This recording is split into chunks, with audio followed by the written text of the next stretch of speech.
well, awesome. Praise the Lord. That was, that's great. No, I'm not going to say that. Ever do there's that. a time in that I'm not going to say that. Hi everyone, welcome back to the Allyn Carey Show. What's going on? Today we're going to discuss the various protests happening across this nation due to the death of George Floyd and many others. And is there such a thing as being too positive? Also, can procrastination ever be a good thing? Let's discuss. Okay. All right, okay. Good. So, we all know, as of the time of the shooting of this video, there are protests happening across this nation right now, and they've been happening since this past weekend due to the untimely death of Mr. George Floyd and many others. Just these past weeks, months, years. Yeah, Breonna Taylor, Ahmaud Arbery. Yeah. It's just really awful. And then also, this is also an honor of Black Lives Matter, and it all kind of ties in. So what are your thoughts on these protests? I'm glad that the protests are happening because that is one of the main ways we raise awareness on a situation like this. A lot of times when you protest, if it's not heard, nothing happens. At least we can shift the needle in the right direction, get the entire country, and now by the looks of it, get the entire world talking and protesting also on the same, for the same reason. I think that it's great that people are protesting. I think there's a little bit of an issue with how some people are taking it, use it to their advantage that aren't going for the same cause that Black Lives Matter originally started with. But I'm grateful that the protests are happening. I hope that people are safe. I hope that they're heard. I hope that there's change. I hope there's direction in place. And ultimately, I want my brothers and sisters to stop being killed at the hands of people that aren't able to do their job excellently in the business or in law enforcement. I want that to end as a whole. So I'm thankful that these protests bring awareness to that so that we can come up with a solution for people that are protesting and people that are in position to make that change happen. I really want to see good results come out of it. I'm thankful that there's so many brave people out there that are out here making results happen, and I'm in support. What about you? Yeah, I am too. It's kind of a lot to unpack, and maybe one day we'll do a special on race because I think there's definitely so much more than what we can say and kind of compile in this little episode. And I think the thing with racism and why we're doing this is it's systematic. Here's at the very root of it, every single person in this country deserves the right to not die unjustly. Right at the very lowest of the levels. I hear a lot of people who say, all lives matter. This Black Lives Matter stuff is so divisive. I hear people saying, hey, white people get killed by cops. All this happens. Here's the issue though, and this is why we have the Black Lives Matter. When things like this happen to any other ethnicity, it's handled with a swiftness. It's done in a general sense. So if a white woman gets killed, white man gets killed, or anything like that, it's handled quickly in this country. And I'm not going to go through it all here. You can research it yourself. You can research how the history of this country, everything from being brought over here, Black people from Africa, like livestock, essentially. Jim Crow. We can go from that Tulsa, to Oklahoma. All of it. We have a sordid history in this country. And so this is very layered. Sexism is bad, right? But at the end of the day, you don't have men who are so afraid of women that they're going to kill them, right? If I'm prejudiced against redheads, that's true. That's not nice, and that's something we can deal with, but they don't have to fear for their lives. The interesting thing about prejudice against Black people is usually it's so layered and it's very deep that there's a fear there. There's the otherness, and it's hatred, and it's so seeped in that it makes people kill. This is why we have to make this an issue, because no one needs to feel like if I leave my house, I could get killed by the police. True. And that is a very real thing. And so I think the interesting thing about the George Floyd case is we've seen people being, who we know were killed by police. But I think with the interesting thing about his case, I'm so thankful for the 17-year-old girl. I wish I had her name in my head right now, who recorded it. I'm glad she recorded because I think with this one, what makes this situation so unique is I think people people saw it and there's no, with other ones people try to say, well, we don't know the whole story. Me, I'm like, oh, I know the whole story. You don't have to tell me anything. But people were trying to kind of justify the other killings, like, oh, maybe he shouldn't have been walking in this neighborhood, or oh, this or that, or policemen have hard jobs. We get, that's okay. With this, we saw from beginning, we saw enough to see you can't even justify it. Yeah. You can't justify it. And so I think even people who are racist had to look at themselves and say, or people who have really deep prejudice had to look at themselves and say, okay, it says it right there. I can't even, this is a problem now, And so I think this one was so unique in that sense. And it's interesting because, I don't know why I dragged that over here. Pillow movement. I just kind of want to lean on something, but I think it's interesting because I've even, and I won't talk too much longer about this, but I've even seen people who even a year ago used to say Black Lives Matter is not right. All lives matter. Black Lives Matter is divisive. And now even they're coming out and saying, okay, well, I think, with this, all the fact that just within the past few weeks, you had Ahmaud, you had Breonna, and then this, it's just like, really? So I think now it's like, okay. And you have to ask yourself. And we have 3 officers who still haven't been arrested yet. You have to ask yourself, I think that's the issue. If you were given this scenario without race being listed, would it be right? Instead of it saying a black man killed by a police officer, because you say a person was killed by a police officer and you don't know the race of them. Without even inquiring forward, does it sound to you like that's the right thing that happened? Or someone, a group of people raided somebody's house, went to the wrong place, the people there didn't have a criminal history, and killed a person, shot, was it 26 bullets in there, and ended up killing Breonna, and you don't know the backstory, you don't know anything, you don't know any color. Does that sound like the appropriate thing that should be happening? And when we say, okay, now put in place this many of them are people of color, now we see we have a real issue. And it appears that in this field of work, Black lives are seen as less significant. They're seen as threats. They're seen as intimidating figures. Men and women of color are seen as an older age than where they really are, and so they're treated a little more harshly. So you have to be able to say, okay, take the blinders off, take off anything else I've been hearing, and just go from a sense of morality, like, is this the way things should be? This is layered, and this is another conversation we'll definitely have and go deeper into. But we have to start being honest. But I think I like that we're making the first steps, and that we're taking first steps. And I like that we're having protests, and it's making people a little bit uncomfortable. You know why? Because I think some people have been living in their worlds, and they just want to stay in their world. Change isn't always comfortable. No. Especially necessary change. It is difficult to get an entire country to get on the same page. And the best way to do it is to let everybody know the same information so we know what's going on. And by the way, and you said it earlier, I'm not trying to say I want people looting or... Because to me, that's a whole another subject we can talk about, because other people have been joining on that are not even with Black Lives Matter. But what I'm not about to do, though, is make a big outcry about that and not make it about actual lives that have died. Lives will always be more valuable than anything else.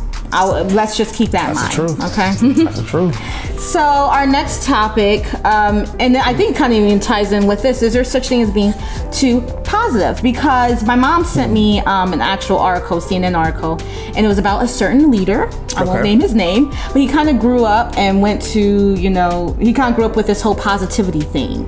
And, it made me think, is there such a thing as being too positive? In current times of what's going on throughout the pandemic, and 2, throughout the protests of what's going on. Yeah, that's what made me think too, with what's going on. I think that there's a time and place for it. I don't think you can just be optimistic all the time. Sometimes you have to take a moment and hear people.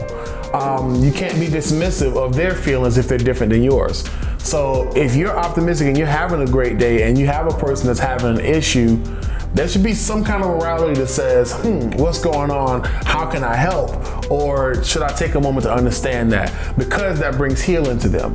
Not everybody works well when they just see happiness. Some people need that regular person-to-person conversation. Some people need to go out with somebody and hang out with them for a while, and that's how they heal. So me, I'm naturally an optimistic person. I'm as extroverted as it can be. I love talking to people. I love hanging out with them, having fun with them. I love doing it. But there is a time when you have to say, they're not going through an average day. It's not an everyday scenario for them. Let's break this down. Let's go more deep into this. I don't think smiles is the only solution. I think it helps, but it's also something that you want to find out what's the root of this and how can I make this better for that person? How can I assist them? If you can. Sometimes you don't need to say anything. Like some areas we're not the right answer, so don't apply yourself to everything. But being optimistic is a benefit, but it's more beneficial to have a discernment about how people are feeling, where they're at, because the goal of it is to make sure that people are doing well as well. What about you? So, I don't think you can ever be too positive. I think you be positive all the time and optimistic. I think the problem, though, is I think sometimes we call things being positive that aren't. Being dismissive and being insensitive is not being positive. That's true. Or trying to be in la la land and ignore issues is not being positive. You can do both. You can, we're believers, we're Christians. I'm always gonna have faith. I'm gonna always try my best to wake up and say, this is the day the Lord's made. I will rejoice and be glad in it. We sing the song for our daughter every morning. But you can do that and also say, but hey, these are things in my life I don't like. These are, and we need to fix it this way.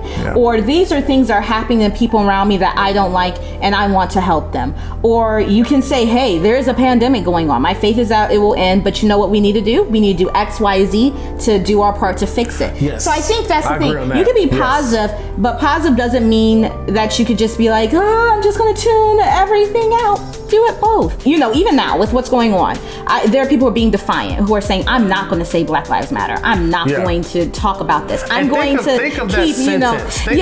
I'm not going to say Black and they'll Lives say, Matter. or what they'll say is, what? I'm going to keep my page positive, so I'm not going to discuss this. I'm going to, keep my content positive. I'm going to keep my YouTube stuff positive, my Instagram page. We want this place to be a positive place. And I don't like that terminology because you act as if being positive means ignoring what someone else is going through. Exactly. Right? Exactly. So if one of my friends... You can't remove somebody else's problem from your mindset and just be like, it doesn't exist. You can be positive and know what to say as well, right? Like if one of my friends, God forbid, they had a close family member that died, I'm not going to be like, well, awesome, praise the Lord, that was, that's great. No, I'm not going to say that. Ever do there's that. A time in that I'm not going to say that, but I can still, protect, myself, my emotions, and still feel sad. You can mourn. Bible says, when you mourn, when we mourn, I mourn type stuff. So, you can feel sad for someone and still not let it cause you to go into a deep depression. Like you said, you know tact, know what to say to people. Yes. And don't be obnoxious. And then really be honest with yourself. Are you really being positive, or are you trying to be in your own la la land and be selfish? And I'll mention something too. And block out stuff. I'll mention something with that too. With that, don't take on the entire world by yourself. Don't take on the assignment of other people who, like you're one person with a finite amount of energy. You can have amazing faith also to back that, which is great. But don't put yourself in a position where you drain yourself out and you can't do the basic necessities of life for yourself, or you can't provide for your family. You can't be a good mother or a good husband, in the relationship you're in, or whatever stage of life you're in, you can't do well yourself. Make sure you're giving out, but at the same time, keep yourself in a position where you can still do things excellently. Don't drain yourself. If social media is a challenge for you, you don't have to be on it all the time. You don't have to respond to 30 different people and have all those chat battles going on. Like, take your time. Make sure you're keeping your peace over anything. Preserve that. And once you have your peace, help others with it. Yeah, I think honestly, if you're, my dad, he's a pastor. He did a great series on the Holy Spirit. We actually had like a whole conference about him.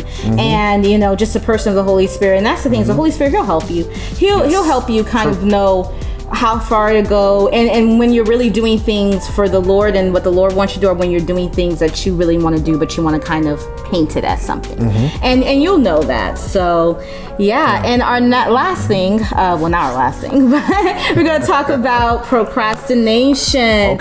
So during this pandemic, I've been hearing a lot of people say, hey, procrastination's bad, are tools on how not to procrastinate. But is there ever a time when procrastinating can kind of be a good thing? Here's the thing. procrastination in itself, for the most part, usually isn't a good thing, because you're delaying opportunity, you're delaying possibility, you're delaying benefits. More often than not, getting things done at an appropriate time is advantageous. Yeah. More often than not, there's going to be some instances you took a little longer, and woe and behold, because this happened, yada yada yada. But typically, procrastination to me is a negative thing. I think that there's I say for me personally, I learned this term from a friend of mine online. Her name is Decor Davis, and she says recovering perfectionist.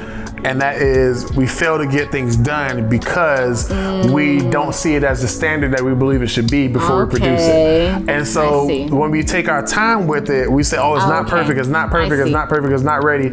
And then you realize a year from now, what was perfect for you now is not even going to be at the level that you're at next year. Right. So being able to put stuff out there, and get to the next stage and check it off your list and go to the next thing is more important.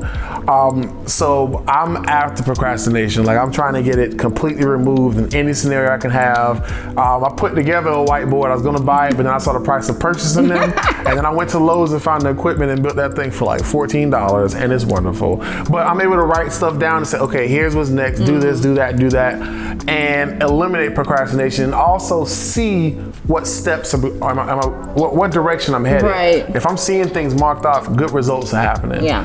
I really don't try to rely on procrastination becoming a good thing. That really sets you up for losing a lot of opportunities. Yeah, I agree. What about you? I know, I agree. And you agree? Yeah, I do. No, I will say, I think it depends on why you're procrastinating too, right? If you're procrastinating something off because you're just being lazy, or because of lack of organization, like you're not really taking time out to say, okay, I need to have this done by Friday. Let me break this up into pieces. So if it's because of that, then no, that's not a good thing. But sometimes you will wait. You will need to wait because the Lord will tell you, hey, I know you're supposed to do that on Friday, but I want you to wait to do that next Tuesday for whatever reason.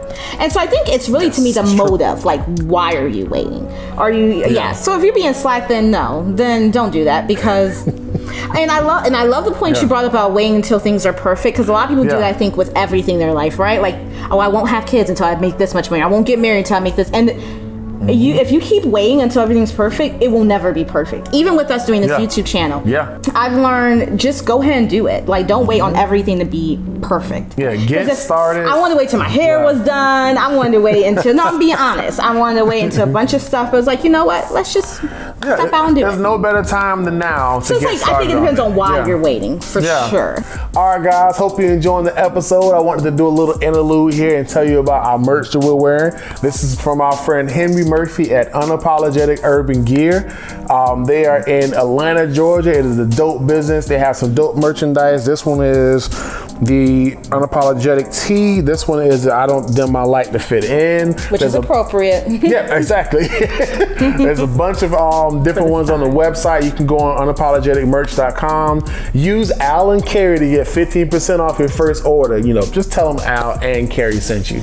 And they're comfortable, they feel good, and this is summertime, so you want to have you something nice to wear. The pandemic lightening up a little bit, get you something nice to put on. Hope you guys enjoy it. All right, you guys. So we're going to do our one must go. Okay, Oprah.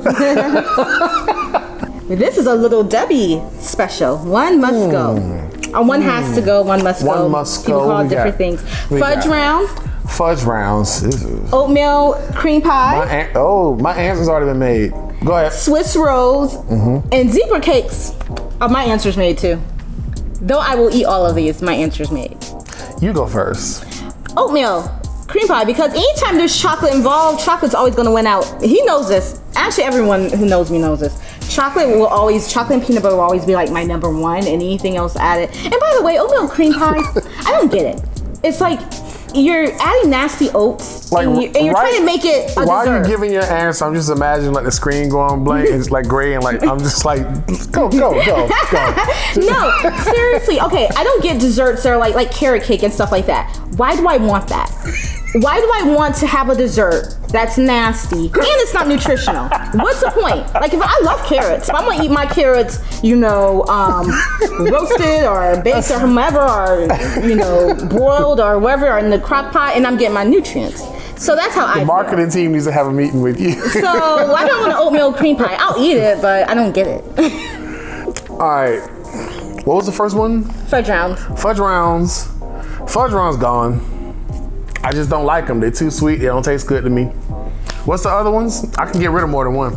I don't like fudge rounds either, to be honest. The oatmeal cream pie, I'm going off of memory.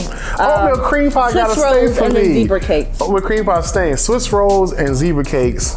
Both are good. Zebra cakes and Swiss rolls. The zebra cakes are amazing. Swiss rolls can stay. I'm not had these in so long. Zebra cakes and whatever the first answer was are gone. I love oatmeal cream pies. What? I ain't worried about the oatmeal. It just tastes good. But here's the thing. When you get older, you realize it tastes different. Or maybe they changed the ingredients. Who knows?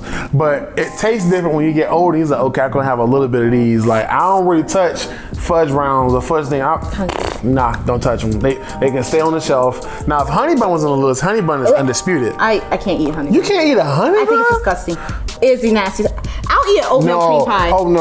Okay. I'll eat an Have you had a honey bun in the microwave disgusting. for 8.5 seconds? And you bring it out and it's a whole different dessert. No, Help disgusting. yourself. Okay, we gotta get her a real honey bun. I don't know what's going on. She got rid of ribs the other week. Yeah, I did. And now we get rid of honey buns. Yeah. So we gotta fix this, y'all. Yeah. But okay, all right, I'm leaving. But fudge rounds are gone. What? Wait, fudge rounds are okay. I thought you meant the Swiss rolls. Yeah, Swiss rolls, because Swiss rolls do it. They're good, even though half of it stick to the thing when you get it off. But Swiss rolls are good. And I want to say something. Funny enough, I don't know why I got rid of oatmeal cream pie, because I have not eaten one. Is good. I've not eaten one in so long, but I will eat them. I just like a fudge round. Now it's a niche that some people like. You either really like or you just like you done with it. Star Crunch. I don't think you don't touch Star Crunch. But I love Star Crunch. Bars, and I love crunches, and I love chocolate. I love especially when you get the small ones. You just like, you know what? Today gonna be one of them days. And you just eat the whole one. Yeah. Don't front. Like you did it. Eating these. I get my desserts from Trader Joe's now because I'm trying to be all healthy. I go to Trader Joe's for two things. I go for some cookies and I go for some chocolate, and I go to the register, and that's it. All right, y'all. So that's our episode. We thank you guys once again. Remember, we're keeping our country in prayer in this season. We want to make sure people are safe and people are also heard, and good results happen out of this. That's right. Thank you guys for your support as well. Like, comment, subscribe, share. Tell us what your Debbie one is that just doesn't make the list, and also tell us the one that will be undisputed, like it's on every list and it's gonna stay. For me, that's honey buns. Yes. Appreciate you guys. Thank you. We love y'all. Thank you for your support, and we'll see you next week. Bye. And I want to say something. We want our show we know that there are a lot of things going on in this world right now with the pandemic and, with the protests, which we discussed in this episode, but we also want this show to be a place for laughter and joy and especially for our Black brothers and sisters. This is a tough season, and so we deserve to also laugh as well as cry, and and we can X that out. But I just wanted to get that off my chest. All right, thanks so much. All right, okay, we're done.